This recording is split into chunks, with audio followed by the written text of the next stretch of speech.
Sore guys, kita dari Fakultas Kedokteran 2018. Aku Nanda. Dari Pandi. aku Stefani. Kita lagi di Pusdakota untuk wawancara tentang tanaman hidroponik.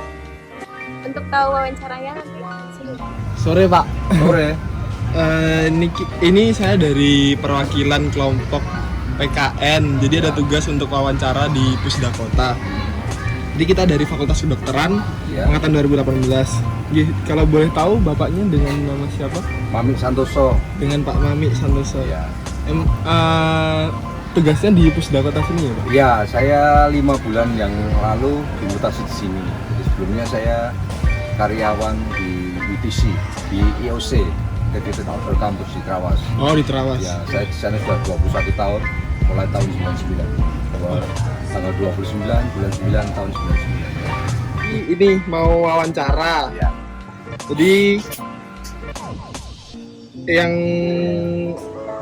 ini kan di sekitar ini kan ini tanaman hidroponik Pak ya. Ya, hidroponik.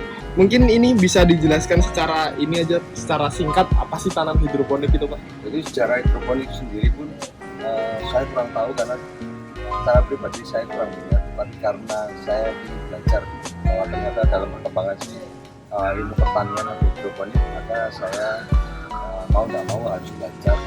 Saya buat ini sekitar bulan bulan September September 2019. 2019 kemarin itu saya buat ini. Kemudian setelah saya belajar ini, ternyata dari semua pemain hidroponik semuanya nutrisinya pakai ABMIC. ABMIC itu ternyata banyak orang nggak tahu bahwa ABMIC itu kimia. Jadi saya pikir kalau hidroponik katanya kita senang organik, tapi ternyata hidroponik pakai kimia, ya saya memutuskan saya tidak pakai ABMIC, sehingga saya coba pakai nutrisi yang lain. Saya coba pakai nutrisi yang lain, saya nyari sendiri, saya buat sendiri. Salah satunya dari hidroponik kelinci. Oh, jadi AP mixnya tadi diganti pakai Yang organik, kotoran kencing. kambing, kotoran sapi, iya, kotoran siap. kelinci, ataupun daun-daunan. Saya coba fermentasi, kemudian jadi nutrisi. Jadi saya mulai mengenal bahwa tanaman ini cocoknya dengan nutrisi apa, tanaman ini cocoknya dengan nutrisi apa, itu saya mulai belajar. Yang jelas, hidroponik saya ini tidak pakai kimia, Sama sekali. tidak pakai kimia sama sekali, tidak pakai ABMIC. Lanjut Pak ya. Ya, silakan. Kalau boleh tahu ini tanamannya ada apa aja Pak? Itu kan ada yang udah gede, ada yang masih Ya. kecil, ada yang masih kayak Jadi baru. sebelah kanan kalian ini seledri ya. Seledri yang sudah siap panen nih. Ini Oh. seledri sudah siap panen. Ini seledri yang baru kita nanam. Seledri terus ini adalah sawi pacoy, sawi daging. Kemudian ini kailan. Oh. Ini juga sawi daging. Ini seledri. Nah, ini adalah bibit-bibit untuk tanaman saya yang organik, artinya yang pakai tanah, yang pakai yang hidroponik, pakai air, media air. Oh, Kita pakai iya. media tanah, ini kita tanam di depan Pusdakota atau di belakang Pusdakota. Bibit sawi daging, pacoy, ini bibit daripada kailan. Jadi ini nanti bakal kayak diperjualbelikan gitu Pak? Pada akhirnya. Memang, jadi beberapa dosen di Fakultas Kedokteran itu kalau pesen banyak, sampai 50 pek, 70 pek, karena mereka tahu bahwa kita tidak pakai kimia. Kalau dari antusias masyarakat Pak, dari daerah Rungkut sendiri tentang tanaman hidroponik, tentang tanaman yang ditanam tanpa menggunakan bahan kimia, gimana Pak sudah? Kalau masyarakat sekitar kapan hari kan kita mendampingi mereka dalam lomba SSC, Surabaya Smart City. Iya. Jadi mereka pengen kita dampingi bagaimana menanam di sekitar rumah mereka. Ya semuanya antusias sekali karena ternyata di Surabaya bisa ditanami sayuran tanpa kimia. Kalau selama dengan nanam ini mungkin ada hambatan, ada masalah kira-kira yang apa gitu? Oh gitu. Kalau yang kayak misalnya di organik sana, saya masalahnya adalah ketika saya nanam bibit kecil ini ke lahan, ternyata tikus.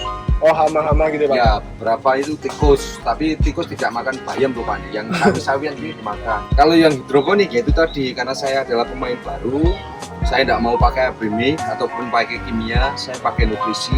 Nah ternyata nutrisi A misalnya kayak gitu, tidak cocok untuk semua tanaman, beberapa tanaman. Misalnya ini adalah pakai nutrisi kotoran kambing, Iya. ternyata bagus untuk seledri, tapi kurang bagus untuk sawi. Pak lanjut Pak nih. Oke. Yang ini mungkin jenengan ada pengennya dari solusi, mungkin ada bantuan yang menurut Bapak sangat diperlukan dalam perkembangan hidroponik ini dan penanaman tanaman organik ini apa gitu? Kalau hidroponik mungkin kalau ada yang sudah meneliti, saya butuh satu pakem, butuh satu patokan bahwa ada satu nutrisi yang didapat atau dibuat dari yang alami, bukan kimia. Karena selama ini dimanapun mereka bilang hidroponik pasti pakai AB, pakai A dan B, dan itu saya bisa buat dari Korea, SP. Lanjut Pak, pertanyaan terakhir. Semama kalau misalnya Pak, kita memberikan saran dan program inovasi untuk membantu nggak menggunakan AB mix, pendapat panjenengan? Setuju sekali. Jadi memang yang kita tunggu ada generasi muda yang peduli dengan pertanian, yang peduli dengan lingkungan. Itu saya merasa bangga bahwa ternyata ada generasi masih peduli dengan lingkungan dan pertanian. Seperti kalian kalau seperti itu, ya saya juga berterima kasih. Kalau enggak, ngeri nanti. Tahu-tahu orang buat beras dari plastik, sudah terjadi. Orang hanya lihat secara fisik ini beras, padahal itu plastik. Kalau dimakan enak, gurih, tapi itu plastik, orang nggak tahu. Saya lihat yang buat dari plastik, biji plastik, bisa. Dan rasanya punel, nah itu kan. Karena hanya menipu lidah, perut kan nggak bisa ditipu. Ya, jadi panjenengan setuju Bang kalau ada inovasi yang tentang membantu penggunaan penggantian penggunaan dari AB mix menuju ke bahan yang organik. Setuju. Terima kasih Pak Oke. waktunya untuk wawancara. Oke, semoga bermanfaat. Sukses. Sekian dulu ya guys wawancaranya.